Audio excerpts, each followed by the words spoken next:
ছাদ বাগান আমার নিজের সবুজ পৃথিবী। আজ সকালে ছাদে উঠে নিজের হাতে লাগানো গাছ থেকে বিভিন্ন রকমের শাক ওঠালাম। হ্যালো এভরিওয়ান, আসসালামু আলাইকুম। ছাদ বাগানের নতুন আরেকটি ব্লগে সবাইকে স্বাগতম। এখন আমি আমার ছাদ থেকে উঠাচ্ছি ফ্রেশ ফ্রেশ বৈতার শাক। বিশ্বাস করো, নিজের হাতে লাগানো গাছ থেকে শাক ওঠানো এই আনন্দ অনুভূতিটা কখনো টাকা দিয়ে কেনা যায় না। এটা একটা শান্তি, গর্ব আর ভালোবাসা। এই ছোট্ট ছাদটাই আজ আমার গ্রামের মতো, যেখানে আমি নিজেই কৃষক, নিজেই প্রকৃতির বন্ধু। আমরা প্রতিদিন কত ব্যস্ত, কাজ, পড়াশোনা, দৌড়ঝাঁপ, কিন্তু একটু থেমে কি কখনো ভেবেছি আমাদের নিজের জন্য, আমাদের মনের জন্য কিছু করছি তো?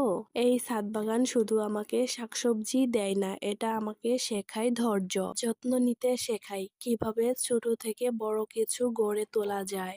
একটা ছোট বীজ আজ বড় গাছে পরিণত হয়েছে, ঠিক যেমন আমাদের স্বপ্নগুলোও হতে পারে যদি আমরা একটু সময় দেই, একটু যত্ন করি। আজ আমি বাজারে যাইনি, কারণ আমার ছাদে আছে তাজা খাবার। কোনো রাসায়নিক নেই, কোনো ভেজাল নেই, শুধু রয়েছে আমার পরিশ্রম আর অক্লান্ত ভালোবাসা। তুমি যদি ভাবো আমার তো জায়গা নেই, আমার তো সময় নেই, তাহলে বলবো একটা টবই যথেষ্ট শুরু করার জন্য। একটা গাছ লাগাও, তারপর দেখবে তোমার জীবনটাই ধীরে ধীরে সবুজ হয়ে যাচ্ছে। কারণ ছাদ বাগান মানে শুধু গাছ না, এটা একটা অনুভূতি, একটা থেরাপি। এটা নিজের সাথে নিজের একটা সম্পর্ক, নিজের সাথে নিজের সময় কাটানোর শ্রেষ্ঠ উপায়।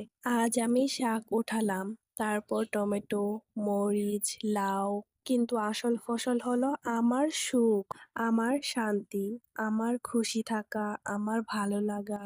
তাই বলছি, আজই শুরু করো, ছোট করে শুরু করো, কিন্তু থেমে যেও না। একদিন তুমিও বলবে এই ছাদটাই আমার সবচেয়ে বড় অর্জন। কথা বলতে বলতে আমার ছাদ বাগান থেকে বেশ কিছু শাক উঠিয়ে ফেলেছি। এই শাকগুলো আমাদের এলাকায় বৈতা শাক নামে পরিচিত। তোমরা এই শাক কি নামে চিনো? তারপর আমার ছাদ বাগানের টব থেকে আরেকটি শাক উঠাচ্ছি। এই শাকগুলো খেতে ভীষণ মজা। তোমরা এই শাকগুলো কি নামে চিনো? কখনো খেয়েছো? না খেলে অবশ্যই একবার খেয়ে দেখবে, ভীষণ মজা। একটা মজার বিষয় হচ্ছে, ছাদ বাগানে না লাগিয়ে আজ অনেক রকমের শাক উঠাচ্ছি।